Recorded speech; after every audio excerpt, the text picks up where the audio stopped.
Bonjour chers rachetés, j'espère que vous allez bien. La joie est immense encore ce matin de pouvoir vous retrouver. Pour ma part, la joie du Seigneur reste toujours ma force. Nous sommes toujours sur l'amitié. Aujourd'hui, nous allons clôturer l'étude sur l'amitié. Mais comme je l'avais dit, la liste n'est pas assez exhaustive. Vous pouvez rajouter un commentaire, vous pouvez faire des suggestions, vous pouvez dire aussi ce que vous pensez.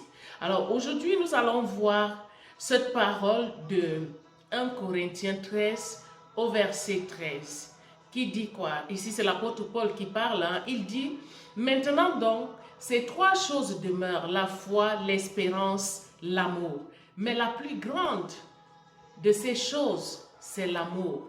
C'est-à-dire quoi? C'est-à-dire l'amour est plus fort que la mort. L'amour ne meurt pas. Vous voyez, lorsque vous aimez une personne, même si elle décède, l'amour que vous portez pour cette personne ne cesse pas. L'amour fait passer du néant à la vie.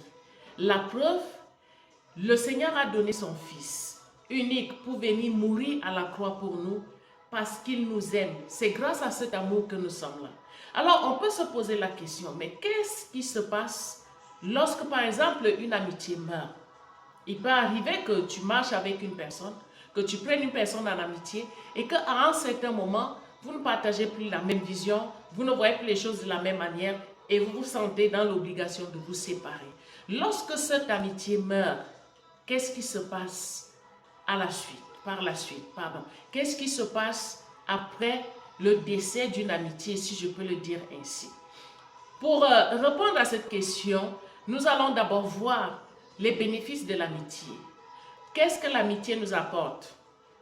Qu'est-ce qu'une amitié véritable peut nous apporter?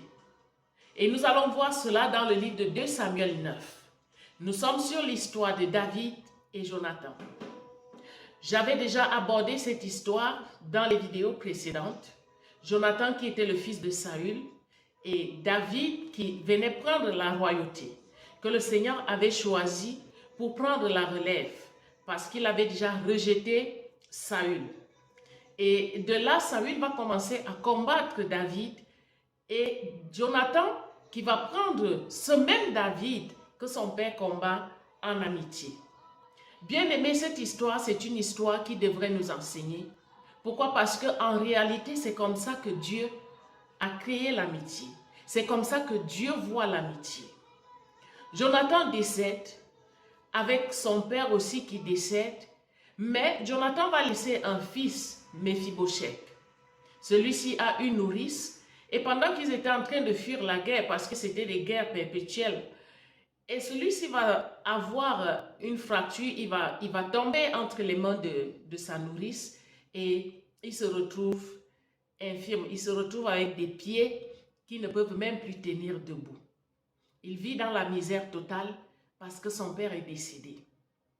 Mais un jour, lorsque David revient prendre la royauté, de manière solennelle, David va se souvenir de Jonathan. David va se souvenir des liens d'amitié, de l'alliance qu'il a faite avec Jonathan. Et puis il va dire: reste-t-il encore quelqu'un de la maison de Saül pour que je lui fasse du bien à cause de Jonathan? Bien-aimé, c'est la fin de la phrase qui m'intéresse. À cause de Jonathan. Méphibosheth, qui est le fils de Jonathan, se retrouve dans la maison de David. Il peut enfin manger à la table des rois. Il peut avoir des personnes qui travaillent pour lui. Bref, Méphibosheth devient un petit roi, si je peux le dire ainsi, à cause du cœur de son père, à cause de la loyauté de son père, à cause du fait que son père avait aimé David d'un cœur pur, d'un cœur sans arrière-pensée, à cause du fait que l'âme de son père s'était attachée à l'âme de David et ils ont formé une seule âme. Bien-aimé, Dieu passe par qui il veut pour nous faire du bien. Mais à certains moments, nous pensons que ce bien, c'est seulement pour nous. Même après nous, le bien que nous faisons, notre façon d'être continue à travailler pour nous. Ça peut être pour nos enfants, ça peut être pour nos petits-enfants, ça peut être pour nos frères, pour nos sœurs, pour des générations futures. L'amour ne meurt pas. L'amour te tire du néant pour te donner la vie. L'amour te tire du néant à la vie. Mephibosheth était presque mort. Mephibosheth n'avait plus d'espoir. Mephibosheth savait que sa vie n'était que misère. Déjà, je ne suis pas sûre qu'il était même au courant du fait que son père et David avaient fait une alliance.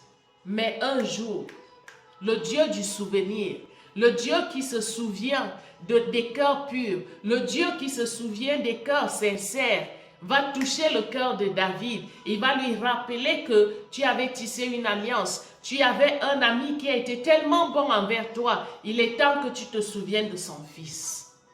Bien-aimé, tout acte que nous posons a des répercussions, que ce soit en bien, que ce soit en mal.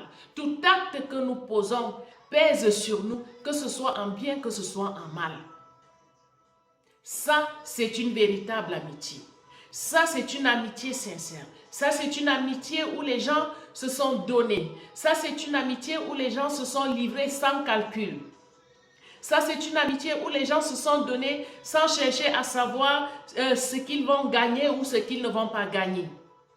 Ça, c'est ce genre d'amitié que le Seigneur bénit. C'est ce genre d'amitié que le Seigneur bénit, que le Seigneur élève. C'est ce genre d'amitié qui porte du fruit. Nous pouvons donc nous poser la question, mais qu'est-ce qui se passe aujourd'hui dans ces amitiés? Nous voyons que l'amour que Jonathan avait pour David et David pour Jonathan est allé jusqu'à agir même sur la vie de leur progéniture. Est-ce qu'aujourd'hui, lorsqu'on parle d'amitié, on peut espérer quelque chose même après notre mort? Jonathan ne vivait plus. Jonathan n'était plus là pour que David soit gêné peut-être par sa présence. Mais la conscience de David ne pouvait pas rester tranquille à cause du bien qu'il a fait. David était conscient que c'était un homme bon, que c'était un homme qui méritait d'être récompensé, et la loyauté a parlé dans son cœur. Pouvons-nous parler aujourd'hui de la loyauté? Bien-aimés, on peut parler de la loyauté. Ça, moi, j'en suis convaincue parce qu'il y a encore des personnes qui sont bonnes. La loyauté même après la mort. La loyauté même quand l'amitié est morte. La loyauté même quand vous n'avez plus rien à se dire ensemble. Et cette loyauté doit demeurer d'éternité en éternité. On n'est pas loyal seulement parce que la personne est là. On n'est pas loyal seulement parce qu'on est encore ami avec la personne. On est loyal même lorsqu'on s'est séparé de la personne.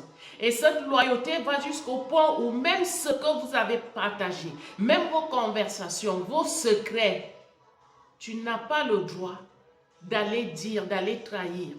Tu n'as pas le droit de te lever et de vouloir le mal à une personne avec qui tu as marché. Et c'est d'ailleurs là où la question se pose. La question du véritable amour. Parce que si tu as vraiment aimé une personne, si tu as aimé une personne d'un cœur pur, je ne vois pas pourquoi tu vas chercher à lui faire du mal. Malheureusement, aujourd'hui, nous sommes confrontés à des situations, moi je l'ai vécu, je le vois, parce que tu t'es séparé d'une personne, il faut que la personne passe même dans ta propre famille pour raconter des choses qui ne sont pas vraies, pour raconter des choses que tu n'as jamais dites, pour raconter des choses que tu n'as même jamais imaginées, juste pour te faire du mal. Lorsque nous voyons ces choses, nous comprenons que c'est tout simplement un moyen par lequel le Seigneur passe pour nous montrer le véritable visage de la personne avec qui on était. Parce que si une personne se lève pour le faire, ça veut dire qu'elle ne t'a jamais aimé. Ça veut dire que cette personne était même prête à te tuer. Ça veut dire que cette personne était prête à te faire du mal. Ça veut dire que cette personne n'a jamais eu de l'estime même pour toi. Parce que je ne vois pas pourquoi tu vas aller vous détruire une personne tout simplement parce que vous n'êtes plus ensemble, tout simplement parce que vous ne vous entendez plus, tout simplement parce que vous ne voyez plus les choses de la même manière, vous vous êtes séparés. Tu peux même encore dire ce qui est vrai. Oui, tu peux le dire. Mais de là à aller inventer, d'aller créer tout simplement dans le but de faire du mal. Bien-aimés, nous en tant qu'enfants de Dieu, cette vie-là ne nous concerne pas. Je m'adresse ici aux enfants de Dieu.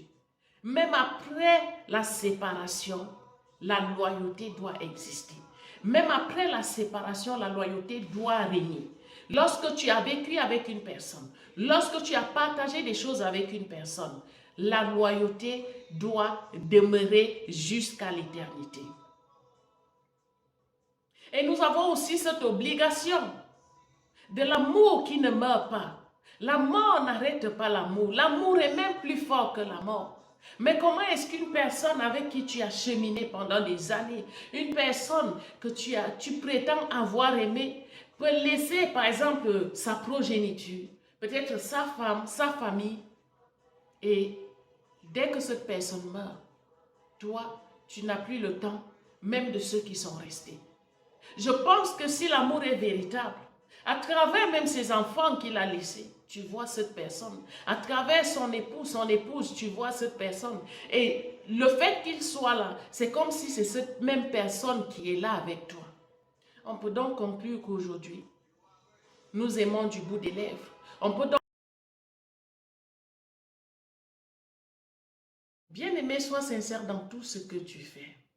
Car la parole de Dieu nous dit dans le livre de Colossiens 3, verset 23, « Tout ce que vous faites, faites-le comme pour Dieu et non pour les hommes. » C'est encore mieux de sortir d'une relation avec une conscience tranquille.